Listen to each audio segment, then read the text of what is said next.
ফাযকুরুনি আযকুরুকুম ওয়াশকুরুলি ওয়ালা তাকফুরুন, ছোট্ট একটা আয়াতের অংশ সূরা বাকারার, যে ফাযকুরুনি, ইফ ইউ রিমেম্বার মি, আযকুরুকুম, then I will remember you, ওয়াশকুরুলি ওয়ালা তাকফুরুন, যদি বান্দা তুমি আমাকে স্মরণ করো আমি তোমাকে স্মরণ করবো। বলেন না সুবহানাল্লাহ। তাহলে বান্দার স্মরণ আর আল্লাহর স্মরণ কি এক নয়? আমি আল্লাহকে আমার বিপদে হোক, সুখে হোক, দুঃখে হোক, হাদিস শরীফে কিন্তু ইরশাদ রয়েছে, হাদিস শরীফে ইরশাদ হয়েছে, রাসূল পাক সাল্লাল্লাহু আলাইহি ওয়াসাল্লাম অনেক হাদিস শরীফে ইরশাদ করেছেন, বান্দা যখন দুঃখের থেকে, বিপদ আপদের থেকে যখন সুখে বেশি থাকে, যখন সুখ থাকে, মানে কোনো তখন বিপদ থাকে না, ওই সুখে থাকা অবস্থায় যদি আল্লাহকে বেশি স্মরণ করে, তাহলে আল্লাহ ওই বান্দাকে বিপদে পড়ার সাথে সাথে আল্লাহ সহযোগিতা করে। বলেন না সুবহানাল্লাহ। কারণ আমরা তো মানুষ হিসেবে যখন দেখা যাচ্ছি, যখন বিশেষ প্রয়োজন হয়, অনেক বিপদে পড়ি, যখন আল্লাহ ছাড়া আর কেউ নাই, তখন আমরা আল্লাহকে বেশি রাখি। অথচ আল্লাহ কিন্তু কোরআনে বলছেন ফাযকুরুনি আযকুরুকুম ওয়াশকুরুলি ওয়ালা তাকফুরুন, তুমি যখনই প্রয়োজন পড়বে আল্লাহকে ডাকো, আল্লাহ তোমার ডাকে সাড়া দেবে। বলেন না সুবহানাল্লাহ। এবং সাথে সাথে বলেছেন ওয়াশকুরুলি, এবং আমার শুকরিয়া আদায় করো, এনিথিংস এনিহাউ, যে কোনোভাবে হোক আল্লাহর শুকরিয়াকে আদায় করার জন্য আল্লাহ নির্দেশ দিয়েছেন। শুকরিয়াটা যে কোনোভাবে আদায় হতে পারে, আপনারা জানেন যে কোনোভাবে আদায় হতে পারে, দান সৎকার করে, নফল ইবাদত করে, আল্লাহর জিকির আসকার করে, যে কোনোভাবে আল্লাহর শুকরিয়া আদায় করা যায়। এবং সাথে সাথে বলছেন আল্লাহ ওয়ালা তাকফুরুন, করো আর না করো, বাট ওয়ালা তাকফুরুন, কখনো ইগনোর করো না, ডোন্ট ইগনোর, কখনো ইগনোর করো না, কখনো অস্বীকার করো না। বলেন না সুবহানাল্লাহ। এটা এই জন্যই বললাম, কারণ আমরা এই যে এত কঠিন পরিস্থিতি, বিশ্বের সমগ্র বিশ্বে কঠিন পরিস্থিতির মধ্যেও আল্লাহ পাক রব্বুল আলামিন খাস করে মেহেরবান করে আমাদেরকে, আমাদের দেশে যতটুকু সম্ভব আল্লাহ হেফাজত করছেন, করবেন। এবং আল্লাহ পাক এত প্রতিকূলতার মধ্যে আমাদেরকে আজকে জুমার নামাজ মসজিদে আসার তৌফিক দিয়েছেন, এটা মানুষ কল্পনাও করতে পারেনি। এক সেকেন্ডের নাই পড়া সেটা সবাই জানে। তারপর আল্লাহ পাক রব্বুল আলামিন দয়া করে, মায়া করে, সকল কিছুর পরেও এই পবিত্র ইসলাম মসজিদে এসে জুমার নামাজ আদায় করার তৌফিক দিয়েছেন, সেজন্য আবার মহব্বত করে বলে আলহামদুলিল্লাহ। কারণ আল্লাহ পাক রব্বুল আলামিনের মাথার তালু থেকে পায়ের তালু পর্যন্ত আমরা মানুষ, সমগ্র জিনিস, আমার জন্ম থেকে মৃত্যু পর্যন্ত প্রতিটা জিনিসের শুকরিয়া তান আদায় করে কিন্তু শেষ করা যাবে না, এটা বাস্তব। আপনি প্রত্যেকটা জিনিসের জন্য, এই যে হাওয়া, খাওয়া, নিঃশ্বাস, এই যে বেঁচে থাকা, এই যে এত সুন্দরভাবে বেঁচে থাকা, এত কিছুর পরেও এমনভাবে বেঁচে থেকেও যদি আল্লাহর শুকরিয়া আদায় করতে না পারি, এটা মানুষ হিসেবে, মুসলমান হিসেবে, একজন ইমানদার হিসেবে এটা আমাদের অনেক দায়বদ্ধ থেকে যায়। সেই জন্যই আল্লাহ পাক রব্বুল আলামিন কোরআনে ইরশাদ করেছেন ফাযকুরুনি আযকুরুকুম ওয়াশকুরুলি ওয়ালা তাকফুরুন। এটার ব্যাখ্যা বিশ্লেষণে মুফাসসিরিন কেরাম অনেক কিছু করেছেন। যখন যা প্রয়োজন আল্লাহ পাক রব্বুল আলামিনের এই শুকরিয়া তান যে কোনোভাবে আদায় করা যায়। আমরা তো শুধুমাত্র আলহামদুলিল্লাহ বলে শুকরিয়া আদায় করার চেষ্টা করি, আসলে এটা কিন্তু এতটুকুর মধ্যে সীমাবদ্ধ নয়। কারণ এই শুকরিয়া আদায় করার পরেই যত কোনোভাবেই হোক ইবাদত, বন্দিগি, তসবিহ, তাহলিল, জিকির, আজকার, দান, সদকা, খয়রাত, যত প্রকার ভালো কিছু আছে। এবং সর্বশেষ মুফাসসিরিন কেরাম ইরশাদ করেছেন, প্রিয় রাসূল পাক সাল্লাল্লাহু আলাইহি সাল্লাম আল্লাহর পক্ষ থেকে যা নিয়ে এসেছেন, যা আদেশ করেছেন, যা নিষেধ করেছেন, যা করতে বলেছেন, যা বর্জন করতে বলেছেন, এই জিনিসটা পালন করাই হলো আল্লাহ পাক রব্বুল আলামিনের ইতাআত, আল্লাহর আনুগত্য। বলেন না সুবহানাল্লাহ। আজকে আলোচনা নিয়ে আসি খুবই স্বল্প সময়, আমরা একটা 10-5-এর মধ্যে শেষ করে দেবো ইনশাআল্লাহ। একটা 20-এর মধ্যে নামাজ পড়ে দেব। এবং আপনারা যারা সম্ভব হয়, আমরা নামাজের পরে মোনাজাতে ইয়ে করবো, আর মিলাদ হবে না আজকে আর। এবং যারা সম্ভব হয়, যদি বেশি সমস্যা না হয়, তাহলে বাসায় যে নফল ইবাদতগুলো বেশি করবেন, পরিস্থিতির কারণে আর কি, এগুলো বারবার উপর থেকে অনেক আসতেছে। তারপর আমরা আল্লাহর দরবারে দোয়া কামনা করি। অবশ্যই আমরা গুনাহগার, আমাদের দিকে না তাকিয়ে আল্লাহ পাক রব্বুল আলামিন যেন পূর্ণ বান্দা, যারা নেককার, ইমানদার, আল্লাহর ওলি যারা আছে, আল্লাহ কারো না কারো উসিলা আল্লাহ আমাদের দেশকে হেফাজত করবে। সবাই বলে আমিন। মুআজ্জিজ মুহতারাম, আজকে শাবান মাসের দ্বিতীয় জুমা, গত জুমা প্রথম জুমা শুরু হয়েছিল। আপনারা জানেন আগামী এই শাবান মাসের মধ্যে একটি বিশেষ রাত হলো লাইলাতুল বারাত, যেটাকে শবে বারাত বলা হয়। যাক, অনেকে অনেক বিশ্লেষণ, অনেক কথা বলে, মূল জিনিসটা হলো যতটুকু সম্ভব যে ভালো জিনিস যতটুকু আমল করা যায় ততটুকুই ভালো। এই মাহ শাবান মাসে লাইলাতুন নিসফু মিন শাবান, হাদিস শরীফের ভাষায় লাইলাতুন নিসফু মিন শাবান, শাবান মাসের 15 তারিখ রাতে, দিবাগত রাত, তার মানে দিন শেষ হয়ে যায়, রাত যখন শুরু হয়ে যায়, লাইলাতুন নিসফ মিন শাবান, 14 তারিখ শেষ হয়ে 15 তারিখ যখন পরে রাতে, সেই রাত একটা মহা মহিমান্বিত রাত মুসলমানদের জন্য, একজন ইমানদারদের জন্য, একজন মুত্তাকি যারা আল্লাহ ওয়ালার জন্য। কারণ হাদিস শরীফে রয়েছে এই যত নেক কাজ, যত পুণ্য কাজ একজন ইমানদার, একজন মুত্তাকি তার জন্য হলো এটা একটা হারানো রত্নের মতো। বলেন না সুবহানাল্লাহ। কারণ মানুষ তার জীবনে যত মূল্যবান জিনিস হারিয়ে যায় সেটা খোঁজার জন্য, পাওয়ার জন্য সে তত পাগল হয়ে যায়, ঠিক কিনা বলেন? নাই, একজন মুমিন বা একটা মানুষের তার প্রয়োজনীয় যত মূল্যবান জিনিসটা যত হারিয়ে যায়, ওই জিনিসটা পাওয়ার জন্য সে তত পাগল হয়ে যায়। আপনি দেখবেন যে 1 টাকা 2 টাকা হারিয়ে গেলে আমাদের অত গায়ে লাগবে না, কিন্তু এটা যদি বাড়তে থাকে 500 টাকার একটা নোট হয়ে যায় বা 1000 টাকার একটা নোট হয়ে যায় বা অনেকের একটা চেক হারিয়ে যায়, এই জিনিসটা পাওয়ার জন্য মানুষ মানে যার প্রয়োজন দেখবেন অনেক বেকারার অনেক কিছু করতে থাকে, খুঁজতে করে, তালাশ করে। তো এই যে আমল, এই আমল জিনিসটা হলো যে কোনোভাবেই হোক একজন ইমানদার মুত্তাকি যারা আল্লাহওয়ালাকে বেশি ভালোবাসে, আল্লাহকে যারা বেশি ভয় করে, মহব্বত করে, তারা যখনই যে কোনো ভালো কাজ পায় সেটা করার জন্য তারা বেকারার হয়ে যায়। বলেন না সুবহানাল্লাহ। এই শাবান মাসের অত্যন্ত ফজিলতপূর্ণ একটি মাস, প্রত্যেকটা মাসই ফজিলতপূর্ণ। গত সপ্তাহে বলেছিলাম যে প্রিয় নবী সাল্লাল্লাহু আলাইহি ওয়াসাল্লাম, আরেকটা হাদিস শরীফ বলি, হযরত আয়েশা রাদিয়াল্লাহু তাআলা আনহা ক্বালাত আহাব্বা শুহুর ইলা রাসূলুল্লাহি সাল্লাল্লাহু আলাইহি ওয়াসাল্লাম আইয়াসুমাহু শাবানান সুম্মা ইয়াসিলুহু বিরমাদান। বলেন না সুবহানাল্লাহ। মা আয়েশা সিদ্দিকা রাদিয়াল্লাহু তাআলা, ইমাম বাইহাকী শরীফের হাদিস নম্বর 19 পৃষ্ঠা 113 নম্বরে এই হাদিস শরীফে উল্লেখ রয়েছে। মা আয়েশা সিদ্দিকা রাদিয়াল্লাহু তাআলা বর্ণনা করছেন যে আহাব্বা শুহুরি ইলা রাসূলুল্লাহি সাল্লাল্লাহু আলাইহি ওয়াসাল্লাম, প্রিয় নবী সাল্লাল্লাহু আলাইহি ওয়াসাল্লাম এই শাবান একটা মাসকে খুব বেশি মহব্বত করতেন। বলতেছেন আইয়াসুমুহু শাবান, এই মাসটা এত মহব্বত করতেন যে এই মাসে উনি অনেক বেশি নফল রোজা রাখতেন। বলেন না সুবহানাল্লাহ।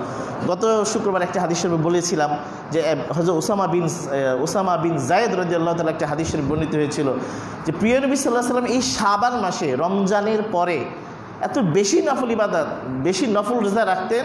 সাহাবায়ে কেরাম রাদিয়াল্লাহু তাআলা তাকে জিজ্ঞেস করলেন, প্রিয় নবী সাল্লাল্লাহু আলাইহি ওয়াসাল্লাম ইরশাদ করেন যে এই মাসটা সবচেয়ে বরকতপূর্ণ, প্রতিটি মাসই বরকতময়, কিন্তু রমজানের পূর্বে এই শাবান মাসকে প্রস্তুতির মাস বলা হয়েছে। যে রমজান মাস আসতেছে, সারাদিন রোজা রাখতে হবে, অনেক ইবাদত করতে হবে, যতটুকু সম্ভব হালালভাবে থাকতে হবে, চলতে হবে, অনেক কিছু। এটাকে পরিপূর্ণ করার জন্য এই শাবান মাসের নবীজি এত নফল রোজা রাখতেন, কখনো রাখতেন বেশি বেশি, কখনো আবার মাঝে মাঝে ছাড়তেন।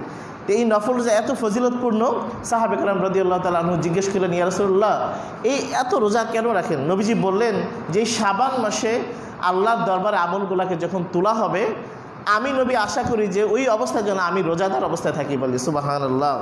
তো মা আয়েশা সিদ্দিকা রাদিয়াল্লাহু তাআলা বলতেছেন আইয়াসুমুহু শাবান, নবীজি সবচেয়ে এই শাবান মাসে এত বেশি রোজা রাখতেন। সুম্মা ইয়াসিলুহু বিরমাদান, রোজা রাখতে রাখতে রাখতে রাখতে শেষ মুহূর্তে দেখুন রমজান চলে আসতে। বলেন না সুবহানাল্লাহ। আমরা বুঝতেই পারতাম না যে কখন রমজান চলে আসলো। নবীজির এই রোজা রাখা অবস্থায় দেখে আমরা রমজানের কথা ভুলে যেতাম। আর এই রোজা রাখতে রাখতে নবীজি দেখতেন কি সামনেই তার 2 দিন পর আর 3 দিন পর শাবান মাসে লাইলাতুল নিসফ মিন শাবান। হাদিসের অনেক বর্ণিত রয়েছে রাসূল এত নফল ইবাদত করতেন, সাহাবায়ে কেরাম এত নফল ইবাদত বন্দেগী করতেন, রমজান যে চলে আসতে এটা তখন আর তাদের কষ্ট লাগতো না। দেখতেন আমরা যারা রমজান মাসের প্রথম 2-1টা রোজা রাখে অনেক কষ্ট হয়, কারণ সারা 11 মাস খায়া অভ্যাস হয়ে গেছে। আজকে হঠাৎ করে সারাদিন না খেয়ে অভ্যাস, অনেক কষ্ট হয়ে যাচ্ছে, কারণ যেহেতু ফরজ রোজা তো সেই জন্যই যারা মুত্তাকি আল্লাহওয়ালা তারা এই সমস্ত নফল ইবাদত বন্দেগীগুলো করে করে করে অভ্যাস হয়ে গেলে তখন আর তাদের কাছে রমজানের রোজা সহ অন্য আমল করতে এত কষ্ট লাগে না। যেমন যারা নফল ইবাদত, যারা নফল নামাজ বেশি পড়ে, দেখবেন ফরজ নামাজ তাদের কাছে ছাড়তে আর ভালো লাগে না, মসজিদে সবার আগে চলে আসে। এখানে না হোক যেখানেই সম্ভব হয় প্রয়োজনে গাড়ি থেকে নেমে আগে ফরজ নামাজ আদায় করে। যারা বেশি বেশি সম্ভব নফল ইবাদত করে, নফল নামাজ পড়ে, দেখবেন তাদের কাছে শুধু নামাজ পড়তেই ভালো লাগে।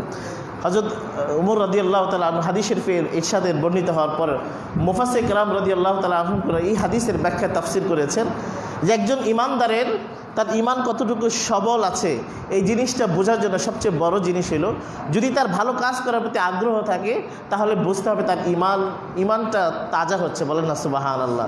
আর যদি তার ভালো কাজ করার আগ্রহ না থাকে এবং তার বিপরীতে যদি খারাপ কাজ করার আগ্রহ বেড়ে যায় তখন মনে হতে হবে তার ইমান আস্তে আস্তে দুর্বল হয়ে যাচ্ছে। তা আল্লাহ পাক রব্বুল আলামিন যেন আমাদেরকে ইমান সবল রেখে নেক আমল করার তৌফিক দান করুক, সবাই বলে আমিন। আরেকটি হাদিস শরীফ আমি বলছি, সেটা হলো আল্লাহ পাক রব্বুল আলামিন কোরআন শরীফে ইরশাদ করেছেন, ওয়াদ্দা কাসীরুম মিন আহলিল কিতাব লাউ ইয়ারুদ্দুনাকুম মিন বাদি ঈমানিকুম কুফারান হাসাদান। তার পূর্বে একটি কথা বলে নিচ্ছি, কারণ আমি খুতবাতেই বলেছিলাম। আল্লাহ পাক রব্বুল আলামিন কোরআন ইরশাদ করেছেন, কুনতুম খায়রা উম্মাতিন উখরিজাত লিন-নাসি তা'মুরুনা বিল মা'রুফি ওয়া তানহাউনা আনিল মুনকার। আজকের এই বর্তমান বিশ্বে দেখবেন এই মুসলমান, আমরা যারা মুসলমান রয়েছি, একদিকে যেমন আমরা গর্ববোধ করছি, অন্যদিকে দেখবেন আমাদের ইতিহাস, ঐতিহ্য, আমাদের ধর্ম, আমাদের কর্ম থেকে আমরা পিছিয়ে যাওয়ার কারণেই দেখবেন অনেকে আবার আমাদেরই সমালোচনা করছেন। অথচ আল্লাহ পাক রব্বুল আলামিন কোরআন শরীফে ইরশাদ করেছেন, কুনতুম খায়রা উম্মাতিন উখরিজাত লিন-নাসি, মানুষের মধ্যে, আমার এই সৃষ্টি জগতের মধ্যে কুনতুম খায়রা উম্মাতিন, তোমরা হইলা সর্বোত্তম জাতি। বলেন না সুবহানাল্লাহ। যেখানে আল্লাহ পাক রব্বুল আলামিন আমাদের মতো বান্দাদেরকে বলেছেন, ঘোষণা দিয়েছেন, তোমরা খায়রুন, এটা হলো বাবে তাফদিলের মাজদার, যে তোমরা সর্বোত্তম জাতি। যদি কয়েকটা কাজ করে, কয়েকটা কাজের মধ্যে অন্যতম হলো খায়রা উম্মাতিন উখরিজাত লিন-নাস, তোমাদেরকে বের করা হয়েছে মানুষের জন্য। তোমরা যদি একটা দুইটা কাজ করো, এই দুইটা কাজ যারা করবে তারা হলো সর্বোত্তম জাতি। কোন দুইটা কাজ? খায়রা উম্মাতিন উখরিজাত লিন-নাসি তা'মুরুনা বিল মা'রুফ, যদি তারা সৎ কাজের আদেশ করে, ওয়া তানহাউনা আনিল মুনকার, এবং তারা যদি কি করে, অসৎ কাজ, খারাপ কাজ, মন্দ কাজ, যত প্রকার নাজায়েজ কাজ থেকে যখন মানুষকে বিরত করবে, এই দুইটা কাজ যারা করবে তারা হলো সর্বোত্তম জাতি। বলেন না সুবহানাল্লাহ।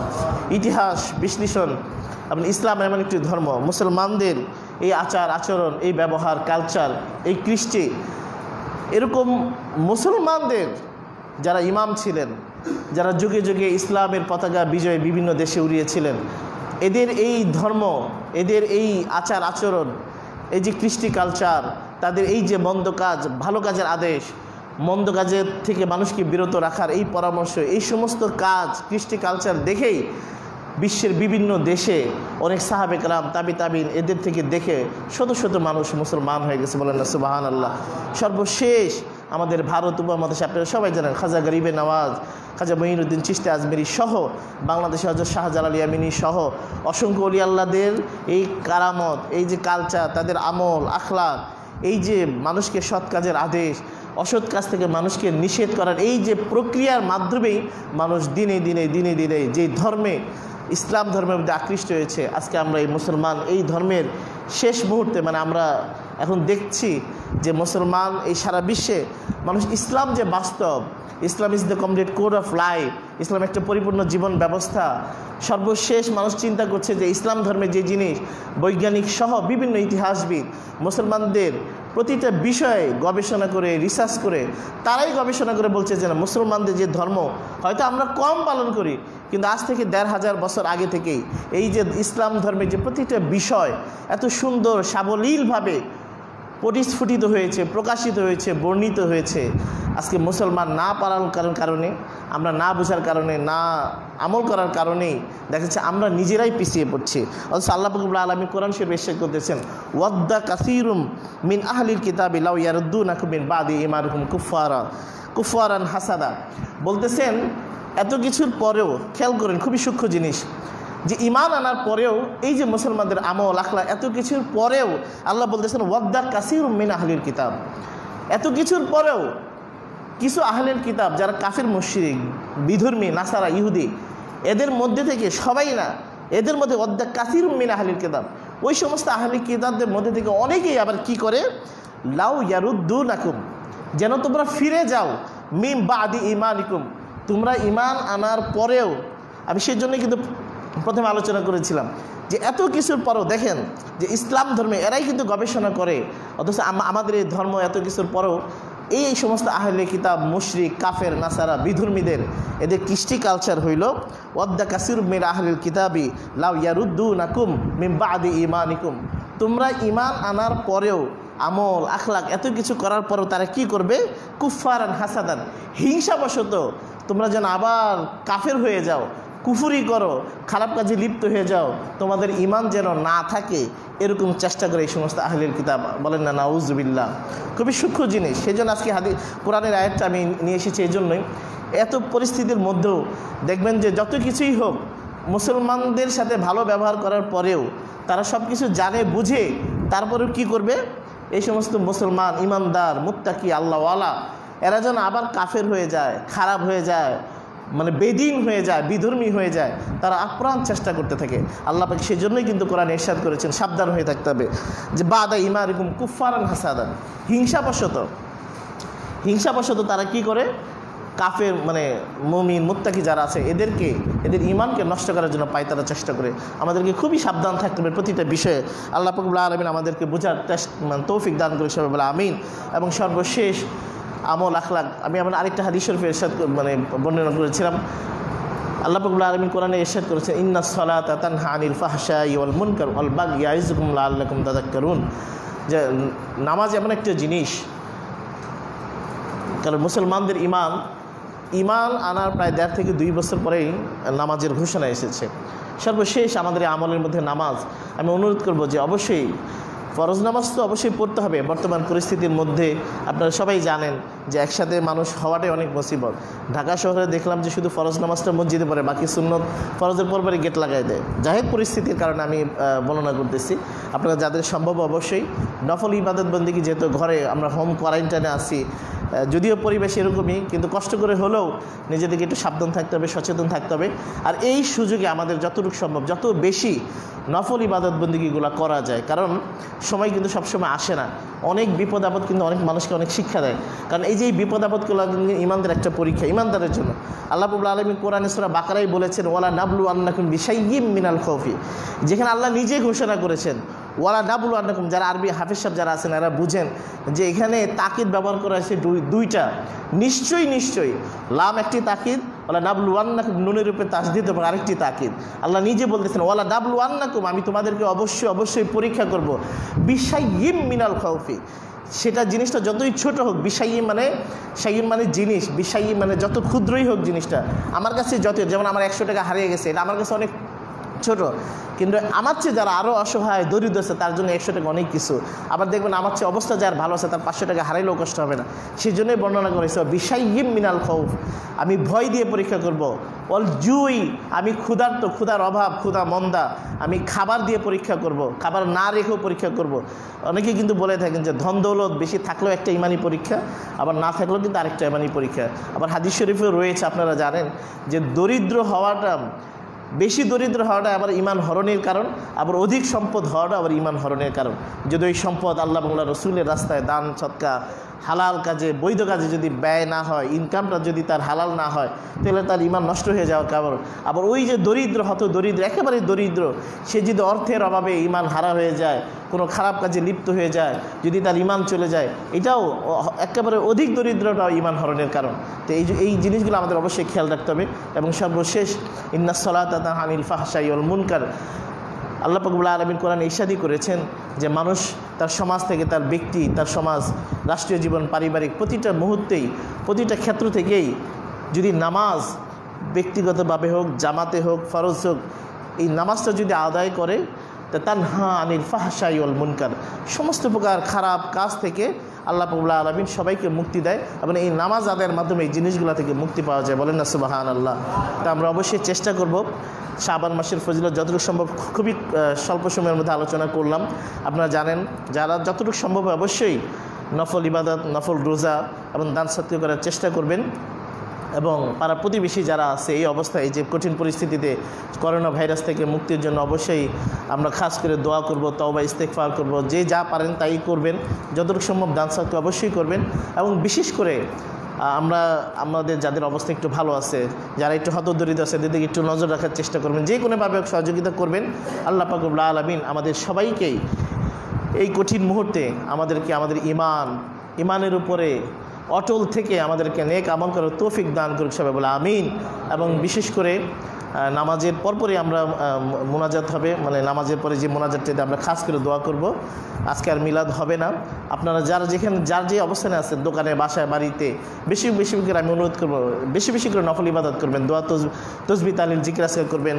নিজের সন্তানাদি, পরিবার পরিজন, মা বোন যারা আছেন, এই কঠিন মুহূর্তে, যদিও কঠিন মুহূর্ত, ওই যেটা বলেন ইমানই একটা পরীক্ষা, হয়তো আমরা ফেল হতে পারি, আমরা পাশও হয়ে যেতে পারি। কারণ সাহাবে কেরাম রাদিয়াল্লাহু তাআলা আনহুম ইসলামের প্রথম যুদ্ধ বদরের যুদ্ধে রোজার মাসে দিনে রোজা রেখেছেন, রোজা অবস্থায় যুদ্ধ করেছেন, রাতে তারাবি নামাজ আদায় করেছেন।